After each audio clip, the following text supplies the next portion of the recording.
alegria estarmos aqui novamente no nosso ambiente virtual da Casa de Francisco para mais um momento de palestras. Hoje, o nosso estudo será conduzido pelo companheiro Marco Milani, diretor de Doutrina das Sociedades Espíritas de São Paulo, com o tema Conhece-te a ti mesmo. Desde já, agradecemos ao Marco pelo carinho de nos brindar com esse estudo de hoje. E para começarmos a entrar no clima da palestra, começar já a deixar os nossos pensamentos sintonizados com a espiritualidade amiga da nossa casa, vamos fazer a leitura de uma página do livro Pão Nosso, Psicografia do Chico, ditada por Emmanuel. A página intitula-se A quem obedeces?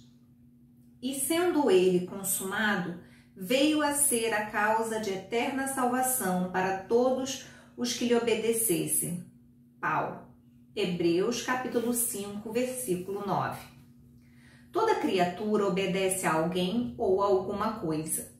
Ninguém permanece sem objetivo.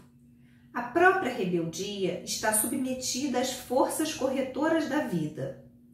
O homem obedece a toda hora. Entretanto, se ainda não pôde definir a própria submissão por virtude construtiva, é que não raro atende antes de tudo aos impulsos de baixa natureza, resistindo ao serviço de autoelevação. Quase sempre transforma a obediência que o salva em escravidão que o condena. O Senhor estabeleceu as gradações do caminho, instituiu a lei do próprio esforço na aquisição dos supremos valores da vida e determinou que o homem lhe aceitasse os desígnios para ser verdadeiramente livre. Mas a criatura preferiu atender à sua condição de inferioridade e organizou o cativeiro. O discípulo necessita examinar atentamente o campo em que desenvolve a própria tarefa. A quem obedeces? Acaso atendes em primeiro lugar às vaidades humanas ou às opiniões alheias, antes de observardes o conselho do Mestre Divino? É justo refletir sempre quanto a isso, porque somente quando atendermos em tudo aos ensinamentos vivos de Jesus é que podemos quebrar a escravidão do mundo em favor da libertação eterna. Então, amigos, convido a todos para, nesse momento, fecharmos os nossos olhos e elevarmos os nossos pensamentos em prece. Uma prece cheia de gratidão a Deus, nosso Pai, que é puro amor e bondade, a Jesus, nosso irmão maior, e a todos os amigos espirituais que sempre nos auxiliam. Agradecemos pelo dom da vida, pelas oportunidades que estamos tendo de nos transformarmos em pessoas melhores, que possamos, sempre com o auxílio da espiritualidade, nos fortalecermos, fortalecer a nossa fé, para que a cada dia na nossa caminhada possamos envidar os melhores esforços para nos transformarmos um pouquinho. Que diante das dificuldades que enfrentamos, sejam as dificuldades pequenas do dia a dia ou as grandes, inclusive as que passamos no momento atual, que jamais percamos a nossa fé de que tudo tem uma causa justa para existir e que nós somos os responsáveis por tecer um futuro melhor para nós mesmos e para toda a humanidade. Pedimos à espiritualidade que envolva todos os corações sofredores dos dois planos da vida e que permaneçam conosco hoje e sempre. Que assim possa ser. Uma boa palestra para todos.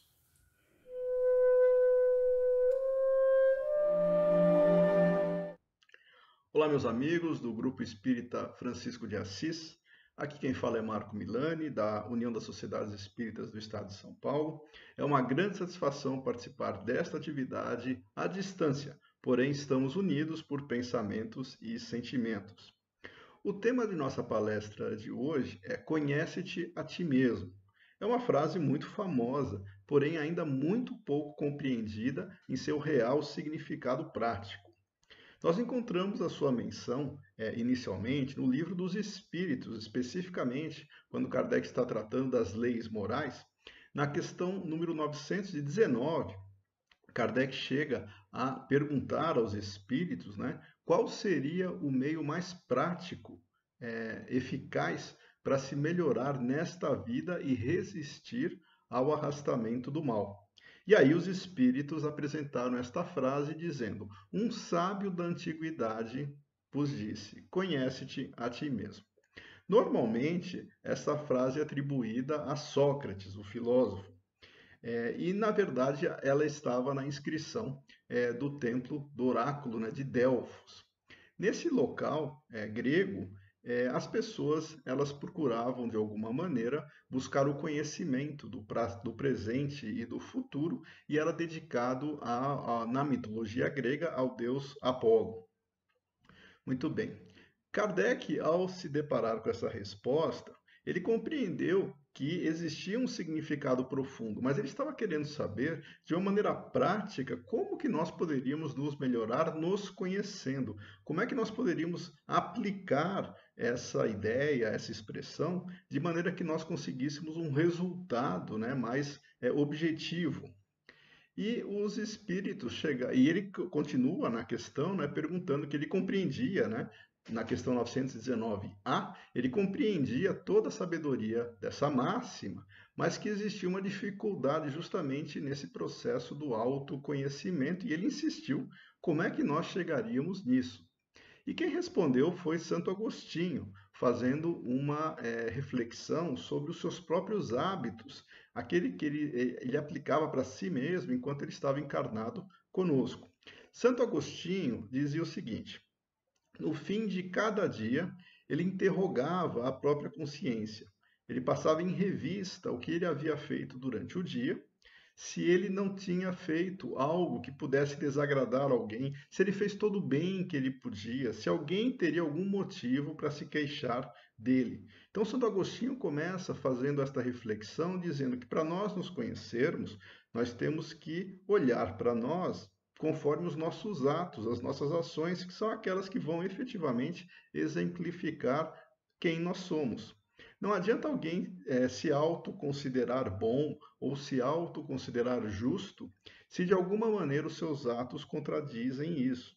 Então, Santo Agostinho aplicava em si mesmo esta retrospectiva.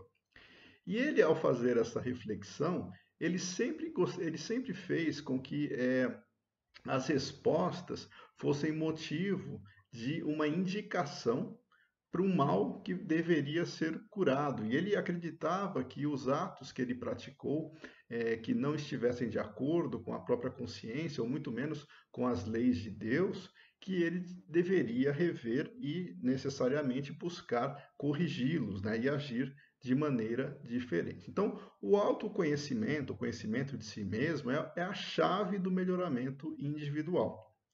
Mas como fazer esse julgamento a nós mesmos, ainda que nós tenhamos essa reflexão que o Santo Agostinho nos coloca? E ele faz também uma advertência, um alerta, que não basta nós tentarmos fazer isso de uma maneira superficial. Nós temos efetivamente que adentrar nesse exercício e tornar disso um hábito. Porque se nós fizermos uma, duas ou três vezes e não nos esforçarmos por manter esta rotina, automaticamente nós podemos até ter algum benefício no início, mas se nós não mantivermos esse ritmo, nós perderíamos esse processo de autodescobrimento. Então, as questões que nós deveríamos fazer para nós mesmos, elas têm que ser claras para que nós consigamos responder e não fechar os nossos olhos interiores, porque seria quase como não querer defrontar-se com os nossos problemas.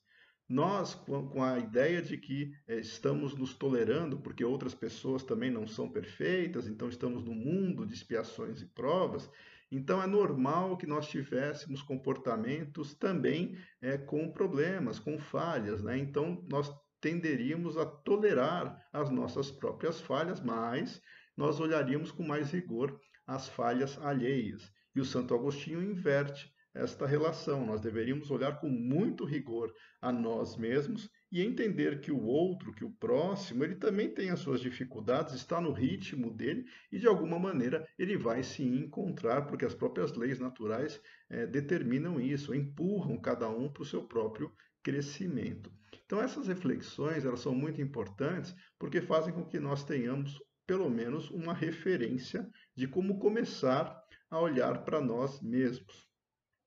Interessante que Kardec ele faz um comentário nessa questão de Santo Agostinho, na 919, né, no finalzinho da questão da 919A, ele fala o seguinte: se com efeito, seguindo o conselho de Santo Agostinho, interrogássemos mais frequentemente a nossa consciência, veríamos quantas vezes falimos sem disso nos apercebermos, por não prescrutarmos a natureza e o móvel de nossos atos. Então, Kardec ele está também deixando uma dica para todos nós de que não basta só lembrarmos, eu fiz isso, talvez pudesse fazer melhor, mas é entender o porquê de nós termos feito aquilo, como nós poderíamos melhorar e refazer, muitas vezes, a cena de maneira que nós conseguíssemos identificar caminhos alternativos com resultados melhores daquele que nós tomamos para nós. Ou seja, nós temos que dedicar tempo para fazer isso. Não basta à noite, né, acharmos que, como Santo Agostinho fazia e nos recomendou antes de dormir, fazer essa retrospectiva. Nós temos que saber que isso será um trabalho sério de reflexão, de autoconhecimento. E não simplesmente irmos para a cama quando estivermos com sono e começarmos a fazer isso, porque antes de nós terminarmos a reflexão, provavelmente nós já estaremos dormindo, né? Então é importante que nós tenhamos sempre esse espaço, esse tempo de maneira disciplinada a olhar para nós, porque isso com certeza nos fará bem.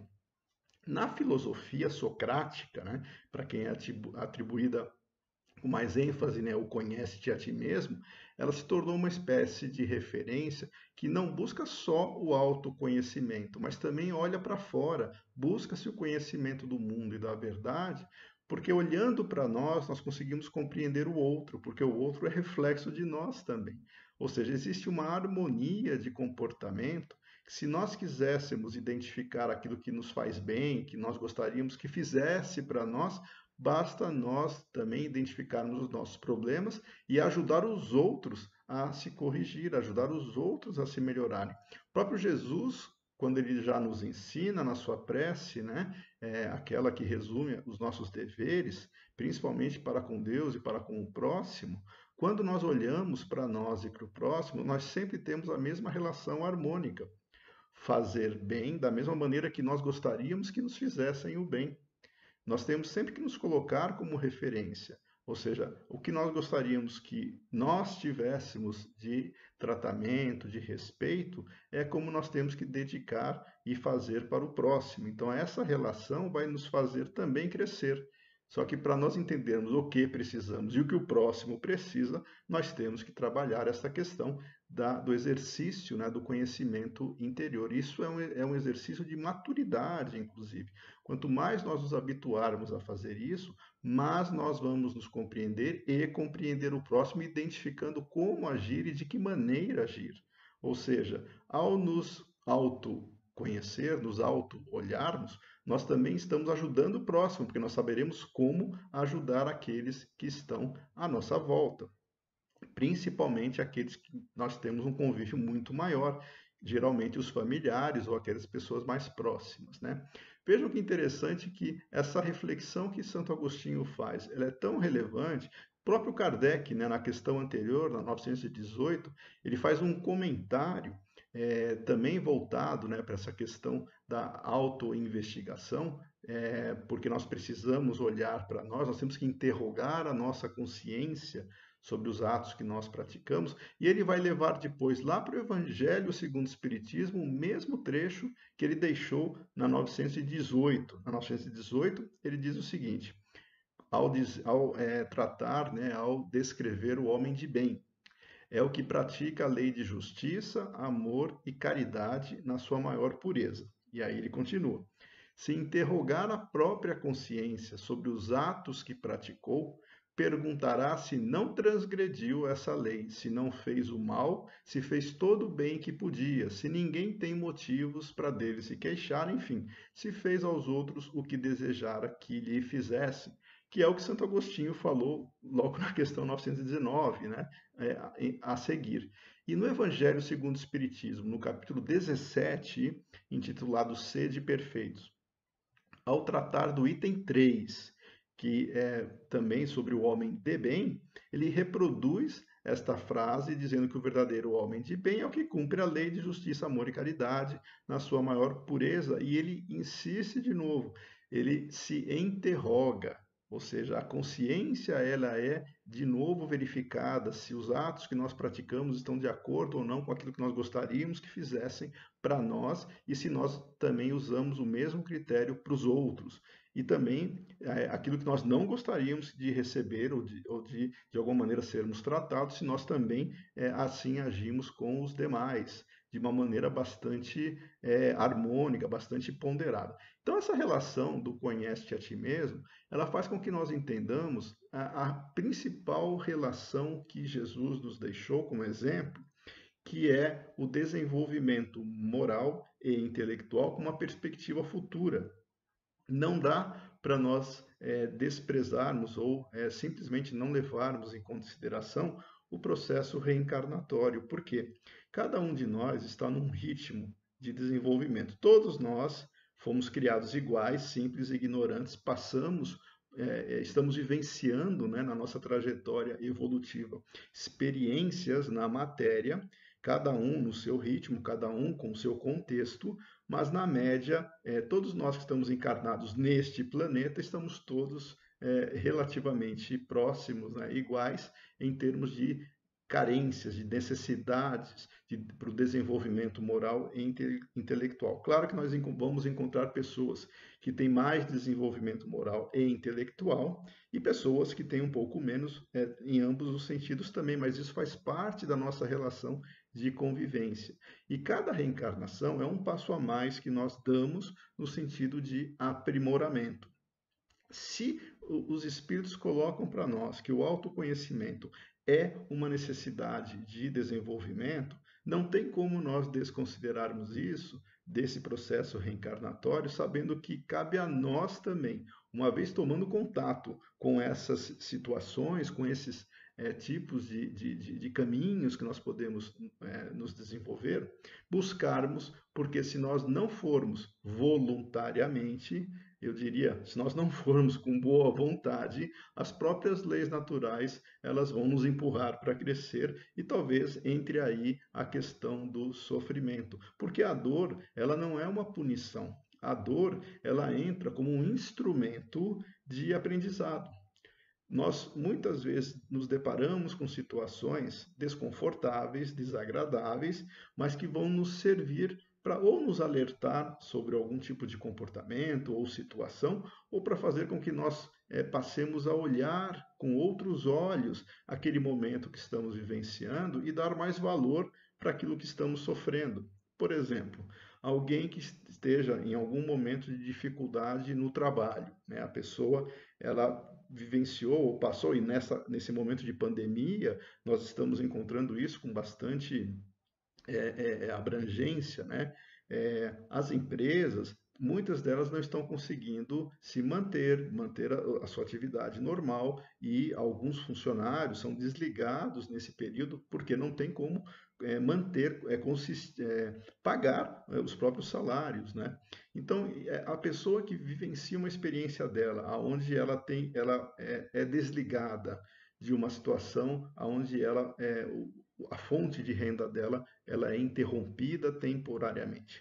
Neste momento, a pessoa entra num processo de reflexão sobre as suas necessidades, preocupações surgem, tudo isso são experiências que vão fazer com que ela também olhe para si para ver a sua própria reação.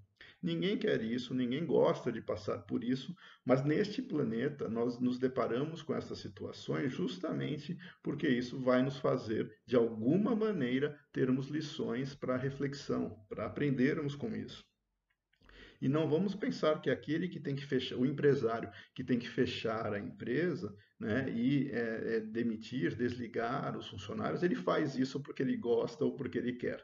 Simplesmente porque ele vai sentir também uma situação difícil, uma situação dolorosa, muitas vezes, de maneira que a própria atividade que ele dedicou boa parte da sua vida, ou que ele tinha expectativas, que ele tinha sonhos, inclusive, depositados ali, são alterados drasticamente.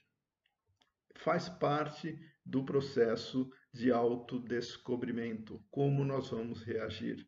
E isso não por ser uma palavra fácil ou uma situação que pode parecer até superficial, mas se nos depararmos com isso, a confiança, a certeza de que se estamos vivenciando isso é porque somos capazes de enfrentar, Deus nunca colocaria nada mais pesado que os nossos ombros conseguissem suportar.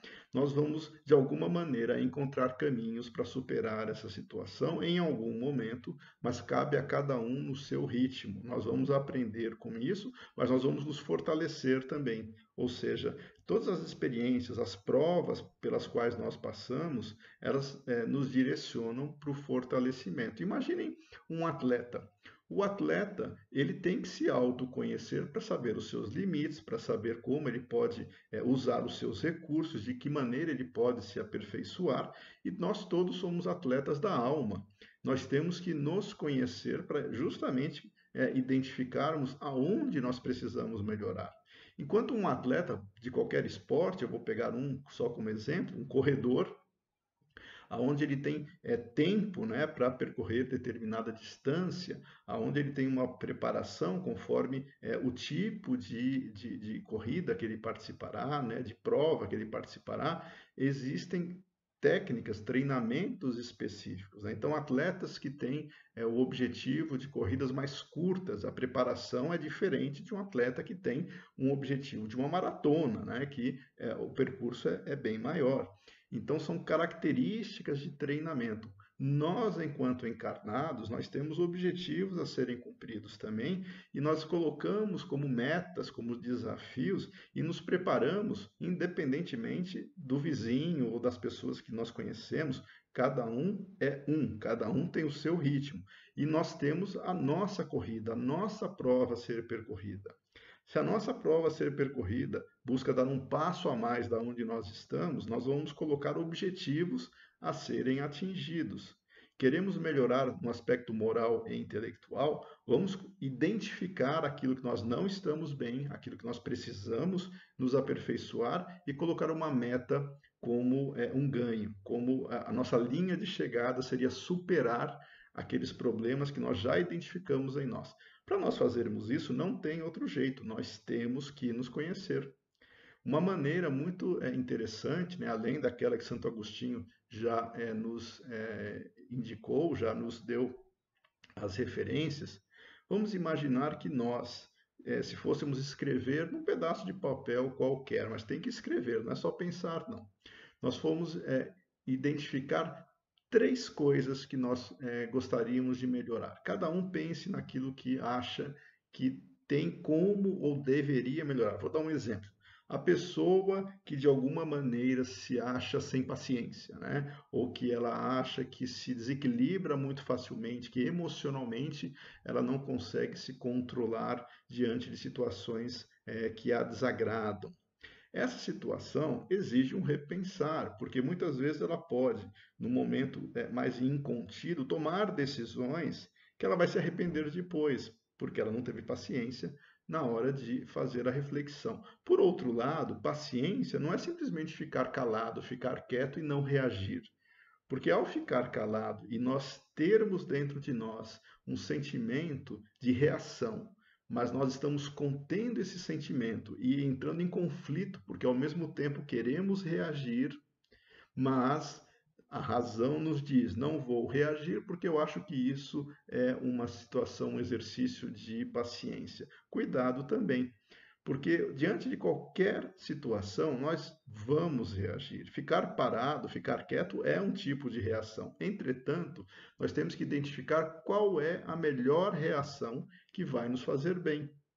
Uma pessoa que acha que começou a frequentar o espiritismo, né, e escutou na casa espírita que o perdão é importante e que nós temos que saber compreender o comportamento do próximo, não quer dizer com isso que ela deva ficar muda e engolir, ou seja, guardar para si sentimentos que vão lhe intoxicar. Ela tem que saber como colocar esses sentimentos para fora, porque senão ela vai gerar para si mesma uma situação desagradável. Quantas pessoas elas refletem no corpo situações emocionais porque elas não reagiram de uma maneira que pudesse extravasar isso, mas de uma maneira mais equilibrada. Vou dar um exemplo. Essa pessoa vou pegar a paciência que todos nós passamos por isso, tá? Imagine alguém que esteja no trânsito, por exemplo, os motoristas, né, aqueles que dirigem, ou até mesmo o passageiro. E ela tem que chegar em algum lugar e na frente desse veículo, né, onde estão essas pessoas, tem um outro veículo dirigido por alguém que talvez não tenha o mesmo interesse na pressa ou que esteja num ritmo bem devagar. Muitas pessoas perdem a paciência porque não conseguem ultrapassar ou a pessoa da frente está muito devagar e provocam muitas vezes situações de conflito ou até de acidentes. Uma maneira de nós não direcionarmos pensamentos negativos para a pessoa que está ali na frente, no ritmo dela, se fosse alguém que nós gostamos muito, se fosse um parente nosso, que nós temos uma afinidade muito grande, se estivesse dirigindo à nossa frente, como é que nós agiríamos? Qual seria o tipo de pensamento que nós direcionaríamos para aquela pessoa que nós gostamos muito e está na nossa frente e por algum motivo com um ritmo menor? Seria um pensamento não tão agressivo, ou pelo menos seria mais de compreensão do que para um desconhecido que geralmente nós direcionamos esse tipo de pensamento. Ora, ao fazermos essa transferência de colocar alguém ou de sentimentos que poderiam ser mais equilibrados, menos impacientes, mais voltados para o amor, inclusive do respeito, nós já começamos a identificar caminhos que poderiam nos ajudar a não guardar sentimentos ruins, porque se nós nos envenenarmos com pensamentos negativos, direcionando para os outros também pensamentos tóxicos, né, de rancor, de raiva, de ira, né, de vingança, muitas vezes, esse tipo de pensamento, ainda que atinja o outro, nós também somos atingidos e isso nos intoxica, isso nos faz mal, nós guardamos isso. Se nós não soubermos como tirar isso de nós vamos levar esses pensamentos não só além daqueles momentos que nós passamos, né? Não é só no momento do trânsito. Quantas pessoas vivenciam uma situação durante o dia, não reagiram da maneira que acham que deveriam ter reagido e não conseguem dormir depois porque ficam repassando aquela imagem, aquela sensação, mesmo que ela tenha ficado calada naquele instante, né? Então ela vai se remoendo com aquilo, e inclusive arquitetando planos de vingança e outras coisas que possam acontecer. Ou seja, quando a gente fala de perdão e de respeito ao próximo, se nós não nos conhecermos, nós não vamos saber como extravasar essas sensações. Portanto, amar ao próximo não é ficar quieto, não é tolerar simplesmente tudo que se for feito. Nós temos que reagir de uma maneira equilibrada, muitas vezes falando que não é bem assim, poderia ser de outro jeito, ou identificar caminhos para tirar isso de dentro de nós. Algumas pessoas procuram extravasar esses sentimentos, essas reações que nós temos durante o dia, no cotidiano, às vezes descontando em algum tipo de atitude, né? Algumas, elas podem fazer com que nós de fato, espairecemos, né? Que nós relaxemos. Alguns vão ler, outros vão caminhar, alguns vão fazer ginástica, né? Para extravasar fisicamente, né? Aquelas sensações que guardou, e isso ajuda a relaxar, né?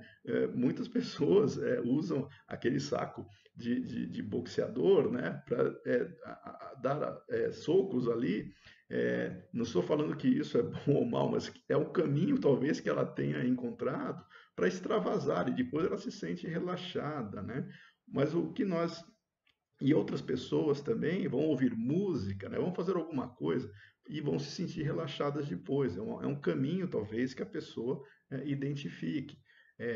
Entretanto, o que nós não poderíamos fazer é guardar algo e não saber extravasar de maneira equilibrada, porque alguns acham que tem que extravasar agredindo o outro. Será que é o melhor caminho que nós faríamos isso? Agredir o outro seria o melhor caminho? Se existem outras maneiras de nós nos melhorarmos, nós temos que achar. Isso não é fácil, não é simples, mas nós temos que achar esse tipo de canal para extravasar e não guardar sentimentos ruins. Para nós fazermos isso, nós temos que nos conhecer. Não tem outro jeito, porque cada um vai ter o seu canal para extravasar e para se sentir mais calmo, mais feliz, inclusive. Algumas pessoas, uma simples prece já ajudaria, porque ela já está condicionada para isso, mas é algo exclusivo, é algo dela, não dá para ter uma mesma receita para todos nós. Esses exemplos que nós estamos comentando fazem parte da reflexão do que seria os nossos desafios de nos autoconhecermos.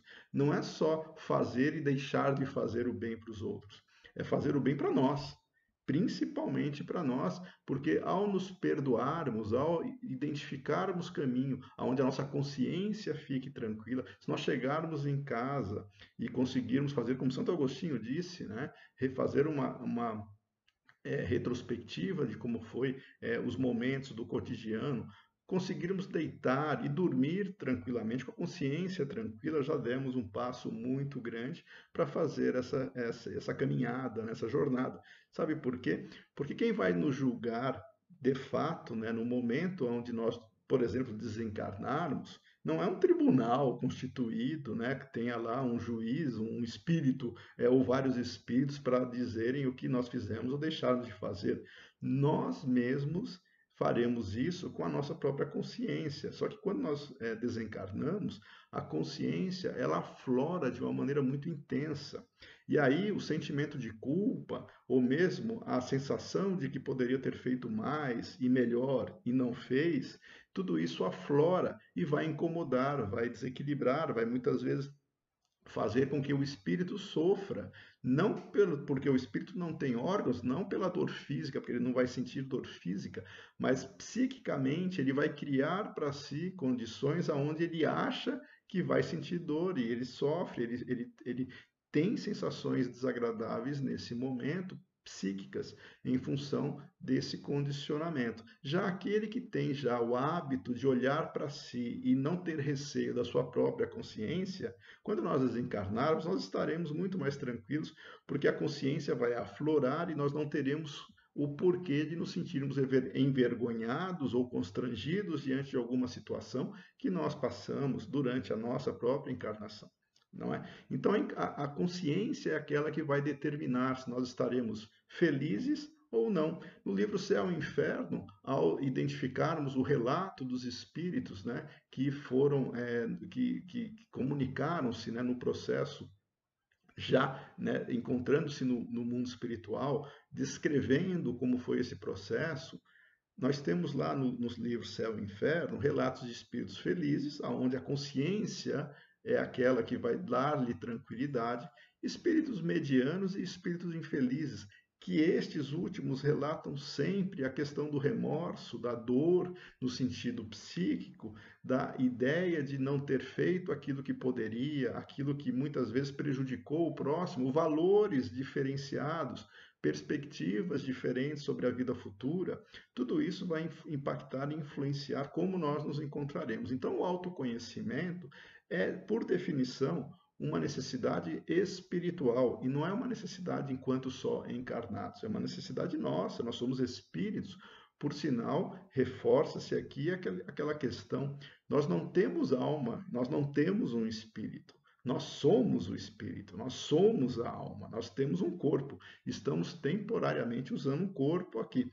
Então, quando nós deixamos esse corpo, nós continuamos a ser nós mesmos, só que o corpo, ele amortece algumas situações que quando nós estamos livres deles, né, quando nós já estamos desenlaçados, vamos dizer assim, da matéria, nós temos de uma maneira muito mais nítida essa relação, esse conhecimento, e a consciência vai entrar nesse sentido, sempre nos apontando, né, caminhos felizes ou não que nós mesmos criamos para nós. Então, esta relação do homem de bem, descrita tanto no livro dos Espíritos quanto no Evangelho segundo o Espiritismo, nos faz crer que nós temos que nos conhecer para nos amar, nós temos que nos perdoar, nós temos que fazer tudo o que nós temos de bom para nós, e isso não é egoísmo nem orgulho, pelo contrário. Quando nós nos amamos, nós reconhecemos a nossa dificuldade, os nossos desafios e encontramos os mesmos desafios no próximo. Nós somos humildes quando nós nos autoconhecemos, porque nós nos reconhecemos exatamente como nós somos. Nós não somos nem melhores nem piores que ninguém, nós somos iguais no sentido de busca dessa jornada evolutiva. Porque o outro que se coloca também no sentido inverso, se considera vítima ou se considera o pior dos homens, ele não está valorizando a obra de Deus, ele não está se valorizando. Nós somos filhos do nosso Pai eterno, nós somos filhos de Deus. Nós temos que valorizar a condição dessa filiação divina. O nosso Pai, Deus, ele não nos quer coitadinhos ou querendo se fazer do pior dos homens. Ele quer pessoas, ele quer seres, espíritos confiantes que sabem o seu valor, que sabem o seu potencial de crescimento para amarem-se uns aos outros, mas olhando o próximo como alguém igual a ele. Quando nós fazemos isso, nós estamos automaticamente nos harmonizando, respeitamos aqueles que estão próximos de nós e nos fazemos respeitados. Aquele que quer achar que a humildade é ser subalterno ou subserviente, ou muitas vezes ser desprezado, isso não é humildade, isso aí é masoquismo e muitas vezes vinculado àquela sensação de que, errônea, de que ao se colocar numa situação inferior, ele vai se engrandecer espiritualmente. Não, não vai. O que nós nos fazemos, a humildade que Jesus sempre nos pregou, é o amor ao próximo de igual para igual. É o amor ao próximo, sabendo que ele tem tantos problemas como nós temos também. Esse é o amor que Jesus coloca, e ele coloca na prece também perdoar. A ideia do perdão, quando nós pedimos para Deus perdão, o perdão que nós estamos pedindo é proporcional ao quê? Da mesma maneira que nós perdoamos. Ou seja, tudo que nós fizermos para o próximo é a maneira que nós seremos, e a intensidade disso, nós seremos julgados, ou seja, pela consciência. Nós criamos esse tribunal que está na consciência, nós fazemos isso. E esse tribunal vai ser muito mais tranquilo se a consciência estiver tranquila, fruto do nosso exercício de autodescobrimento, de autoconhecimento. Quando nós nos amamos efetivamente, realmente, nós sabemos o que precisamos, reconhecemos isso com humildade, não só humildade no sentido de olharmos o outro com respeito, mas a humildade intelectual de saber que nós precisamos aprender muita coisa. Nós não sabemos, nós não temos ainda todos o conhecimento, né, sobre o universo. Nós estamos engatinhando nesse sentido. E o Espiritismo, ele nos dá um caminho muito interessante, muito sólido, inclusive, para nós trilharmos essa jornada conforme o nosso próprio potencial de compreender estas relações. Quando nós sabemos quem somos, né? Somos espíritos criados por Deus, viemos nesse sentido, diante de um processo natural que Deus, nosso Pai, sempre teve, sempre fez no universo, numa jornada evolutiva, em contato com a matéria, cada um no seu ritmo, vivenciando diferentes experiências, na pluralidade dos mundos, inclusive, nesse processo reencarnatório. Sabemos aonde chegaremos, chegaremos até o grau máximo que nós somos suscetíveis de chegar, que é a pureza espiritual. Todos nós somos potencialmente espíritos puros, estamos desenvolvendo esse potencial, ainda nos manifestamos como imperfeitos porque nós estamos engatinhando. Kardec usa como referência uma passagem na Gênese, onde ele faz uma comparação muito interessante, já também para nós encaminharmos para o nosso encerramento. Kardec faz a seguinte comparação: ele pega uma árvore frondosa muito grande, que é o carvalho, uma árvore grande, com a semente do carvalho, muito pequenininha, e coloca lado a lado a semente do carvalho com a árvore já desenvolvida. olhando um com o outro, nós não conseguimos identificar como aquela semente tão pequenininha, né, poderia se comparar com aquela árvore frondosa, só que dentro da semente está lá a potência.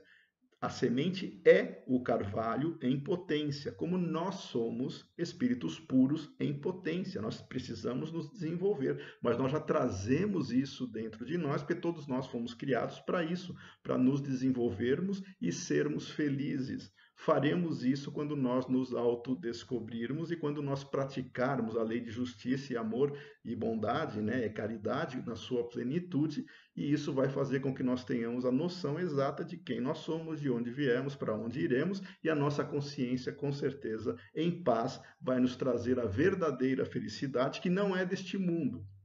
Mas nós já conseguimos vislumbrá-la, sabendo que somos os responsáveis por esse crescimento e tomando Jesus como nosso exemplo. Eu deixo aqui o meu abraço fraterno para todos. Eu agradeço esse momento de conversa, né? Dessa troca de experiência, porque eu tenho certeza que todos também estão refletindo, pensando, e isso nós fazemos uns com os outros. Então, fica aqui o meu convite para a autorreflexão e que hoje à noite, ao dormirmos, possamos já começar, para quem ainda não está fazendo isso, a fazer essas reflexões. O que eu poderia melhorar, como eu posso olhar para mim e como eu posso ajudar o próximo. Muita paz a todos. Deus nosso Pai, Jesus, nosso querido irmão, companheiro e amigo, espiritualidade maior que tutela os trabalhos dessa casa que nos acolhe, o Jefa, com os corações agradecidos pelas reflexões trazidas pela palestra, vos rogamos que abençoe o palestrante, abençoe todos os seus frequentadores e trabalhadores dos dois planos da vida. Pedimos ainda que abençoe nosso planeta, que passa por uma enorme aflição, e cada coração sofredor receba uma centelha do seu amor. Os rogamos por nosso país, seus dirigentes, por todo o nosso povo, toda a nossa nação. Os rogamos ainda, Senhor, por aqueles que padecem nos hospitais, nos asilos, orfanatos, nas marquises, enfim, por todos os enfermos de toda sorte. E vos agradecemos, Senhor, pela oportunidade da bendita doutrina espírita, tão esclarecedora para todos nós. Vos agradecemos ainda pela bênção da família, da reencarnação e de tantas outras bênçãos que muitas vezes nem nos damos conta. Permanece em nossos corações, Senhor, e envolve a humanidade tão carente do seu amor. Que assim possa ser. Graças a Deus.